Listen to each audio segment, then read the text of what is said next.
Bonjour à tous, ici Iceberg, analyste pour le site Signal Forex, et je vais vous faire une petite vidéo de cours en deux parties sur l'analyse chartiste. Alors le chartisme, qu'est-ce que c'est? C'est tout simplement l'analyse de certaines figures du marché, car le marché a tendance à se répéter et des figures reviennent assez souvent, et donc le chartiste va repérer ces figures et trader en fonction de la figure, car en fonction de la figure, on a des stratégies différentes. Alors c'est très pratique, car on peut en plus donner des objectifs pour ces figures. Alors, je vais vous faire une petite critique ici, c'est que ces objectifs sont certes pratiques, mais pour certaines figures, on verra que ces objectifs ne reposent sur rien de concret. Donc j'ai tiré beaucoup d'informations du livre de François Baron sur le chartisme, et on a des stats, j'ai mis des stats que j'ai retrouvées donc dans ce livre, et ces stats sont, je crois, tirés des travaux de Bulkowski, si je me souviens bien. Donc ces figures sont plus pertinentes sur les unités de temps plus élevées, parce que ces figures sont tracées avec des supports résistances horizontaux et obliques, et ces supports résistants sont plus pertinents sur des unités de temps élevées. Simplement, c'est simplement dû au fait que en daily, les supports résistance cassent moins facilement que en 5 minutes. Et donc ont beaucoup plus de force et sont plus pertinents sur donc des unités de temps élevées que sur des unités de temps faibles.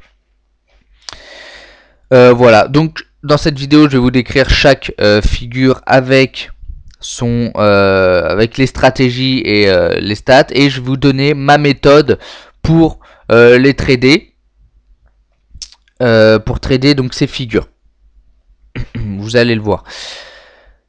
Alors un autre petit problème aussi avec le chartisme que j'ai pu voir, ça arrive assez souvent, je vois ça donc sur avec d'autres traders, c'est que il y a des problèmes de réajustement régulier de toutes les lignes obliques et tout ce qui est support résistance en fait. Donc ça c'est l'inconvénient en fait des supports résistance, c'est que et surtout des supports résistance obliques, c'est que lorsqu'on a la figure, lorsque nous avons par exemple une résistance oblique qui est cassée, et que la cassure en fait c'est juste une petite cassure et que les cours repartent sous la résistance, eh bien on va réajuster on va réajuster en fait la résistance, ce qui fait que souvent on bouge ces résistances, et au final moi je trouve que ce n'est pas ça donne pas des configurations très pertinentes. Alors je vois ça assez souvent, et donc c'est aussi pour ça que moi je n'aime pas trop, enfin c'est personnel, mais je n'aime pas trop les supports résistance obliques. Je trouve ça moins pertinent que les supports résistance horizontaux.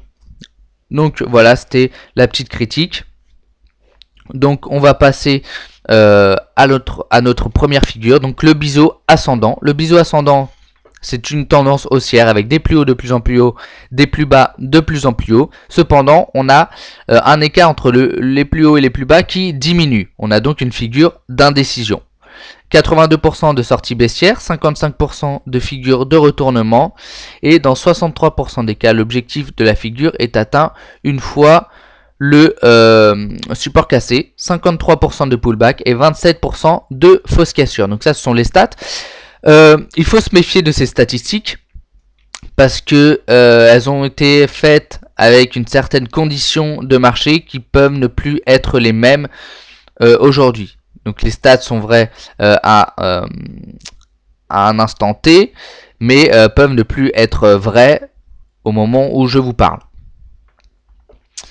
Voilà, donc la stratégie de cette figure, qui est donc une figure d'indécision, ça va être de vendre la résistance aux 50% de la figure. Si on suit donc les statistiques, hein, on peut vendre à 50% de la figure parce qu'on a 82% de sortie baissière, mais aussi je l'ai pas mis ici. On peut, la cassure peut se faire, généralement se fait aux 2/3 de la figure. Voilà, donc on vend aux 50% et on a des chances, selon les stats, hein, pour que la cassure se fasse juste après. Donc vendre 50% de la figure. Alors moi j'aime pas faire ça. Je vais vous expliquer après pourquoi. La deuxième stratégie, ça va être de vendre la cassure du support. Voilà. Donc moi je vais vous faire donc la petite critique. C'est que vendre à 50%, déjà ici on a une tendance haussière. Vendre à 50%, c'est donc vendre cette tendance haussière. Alors bon, si on sort par exemple sur cette, si on sort sur ce support, donc ça pose pas de problème, hein, on a fait donc du contre-tendance classique. Maintenant, si on compte vendre le support, vendre la résistance, je dirais à 50% pour jouer le retournement de la tendance, personnellement, je trouve ça quand même risqué. Vendre la cassure du support, c'est quand même mieux. Voilà.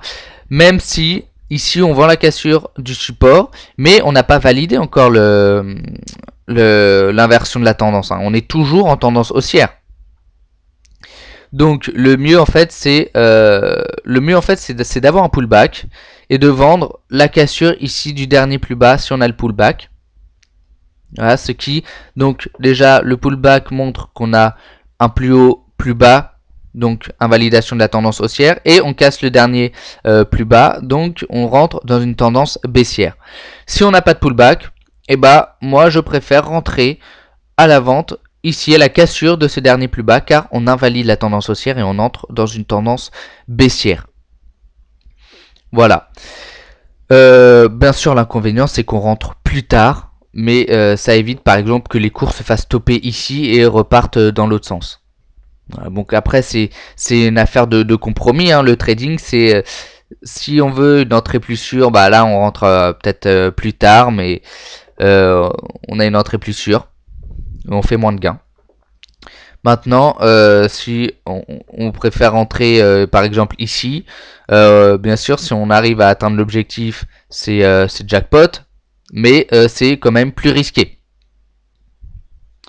Voilà, donc je vous ai illustré ça avec cet exemple.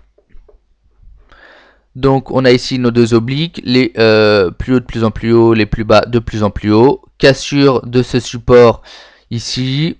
Donc on peut partir à la vente et on atteint l'objectif théorique ici. Petit bug d'affichage. Voilà.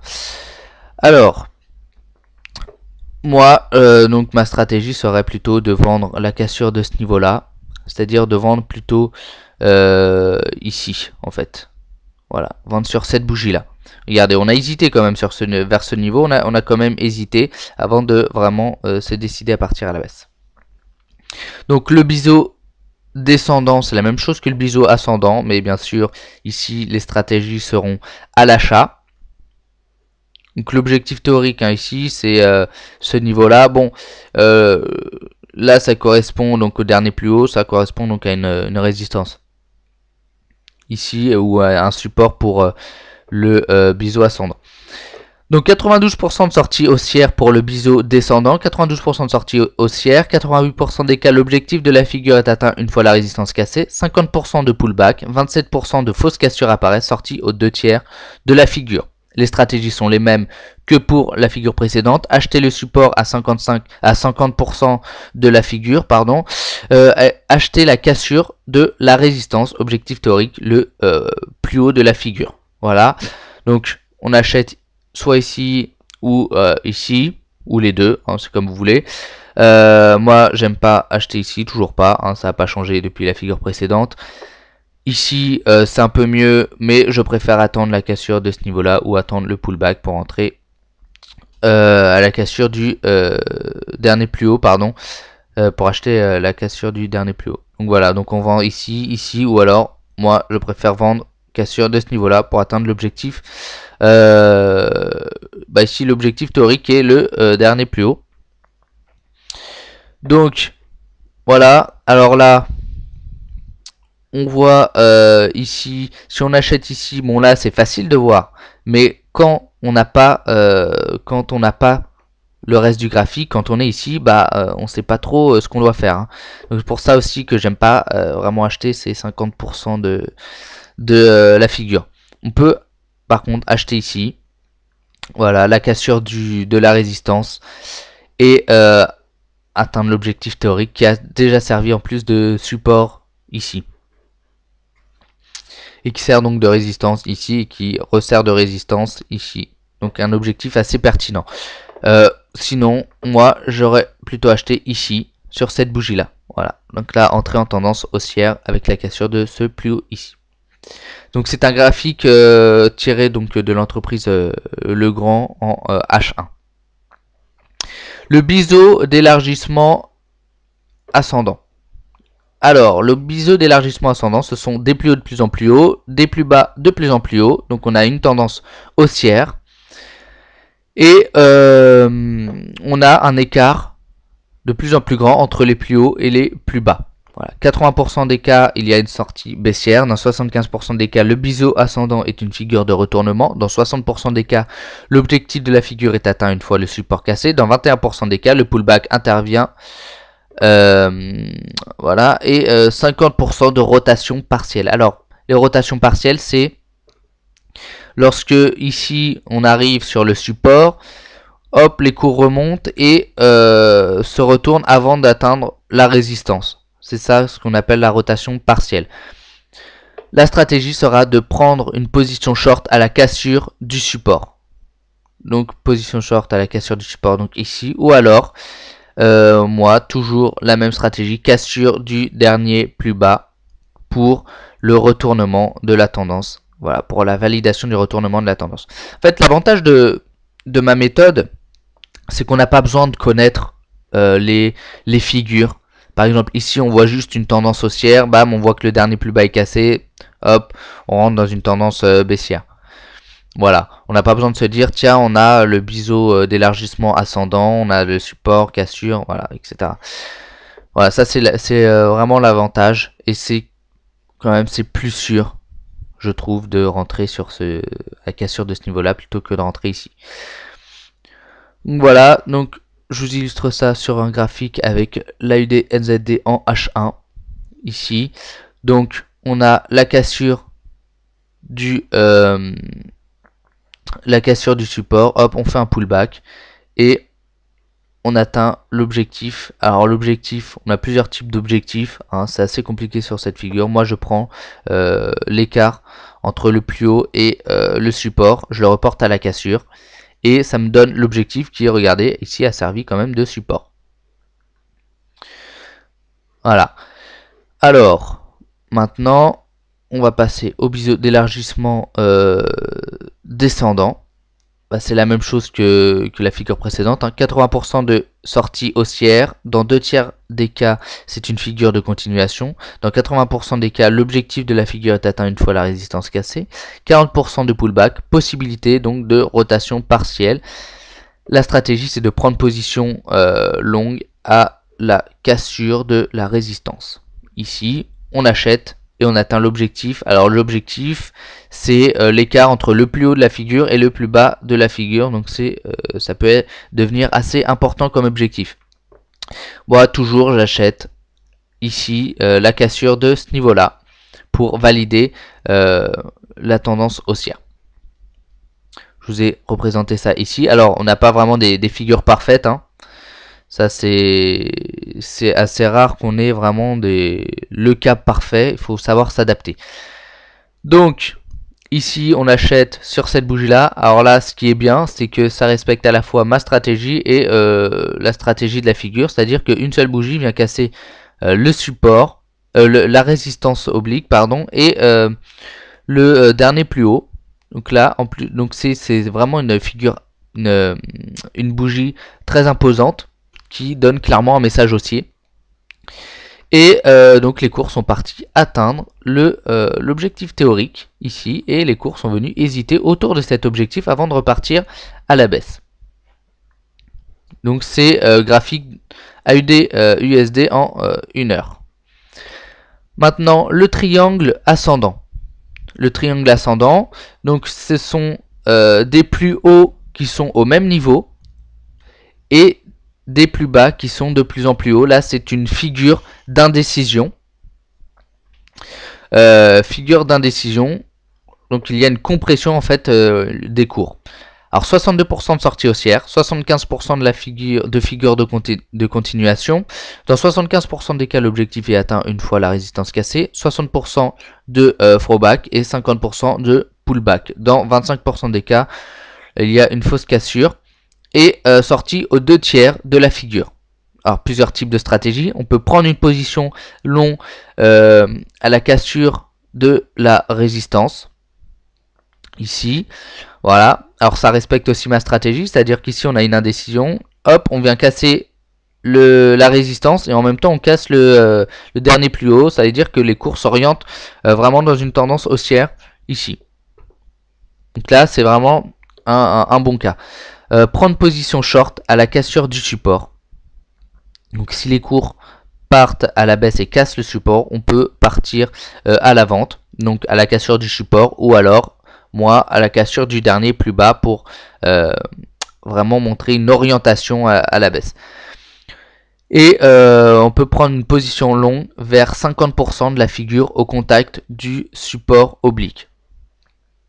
Donc c'est-à-dire ici vers les 50% de la figure. Alors ici on n'a que 62% si on suit les stats de sortie haussière, donc on pourrait très bien se faire sortir après. Cependant si on prend position par exemple ici, si on casse ici on sort et on a un petit gain. Ou si on a ici, ou si on prend position ici, lorsqu'on casse ici, bon on peut se faire stopper, on se stoppe à notre point d'entrée. Donc voilà, donc après c'est vous qui choisissez les stratégies qui sont le mieux adaptées à votre situation. Donc j'ai pris un exemple sur l'euro-dollar en H4. Ici, là, c'est une cassure par le bas avec une bougie assez puissante. Donc l'objectif, on reporte ici la base du triangle, on la reporte à la cassure et on a notre objectif théorique. Et les cours sont venus, hop, rebondir sur cet objectif avant de le casser et de repartir à la hausse. Voilà, donc on a le triangle descendant, c'est la même chose que le triangle ascendant. On a 54% de sortie baissière. Dans 75% des cas, le triangle descendant est une figure de continuation baissière. 64% de pullback, 39% de throwback. Lorsqu'une fausse cassure intervient par le bas, la sortie se fera par le haut. Et les fausses cassures se font vers 64% de la figure. Donc lorsqu'une fausse cassure intervient par le bas, la sortie se fera par le haut. Ça arrive souvent, mais c'est pas toujours le cas. Faut toujours se méfier. Alors les stratégies, donc prendre une position short à la cassure du support, ça moi j'aime bien. Voilà, on casse aussi le dernier plus bas, on rentre dans une tendance bien baissière. Voilà. Maintenant, prendre une position longue à la cassure de la résistance ici. Voilà, donc ce sont les mêmes stratégies que précédemment. Et prendre position short vers 50% de la figure au contact de la résistance oblique. Donc toujours le problème ici, on a les pourcentages sont moins élevés, 54% de sortie baissière, donc ça reste quand même assez risqué, à moins qu'on peut le combiner avec d'autres figures chartistes pour ces niveaux-là.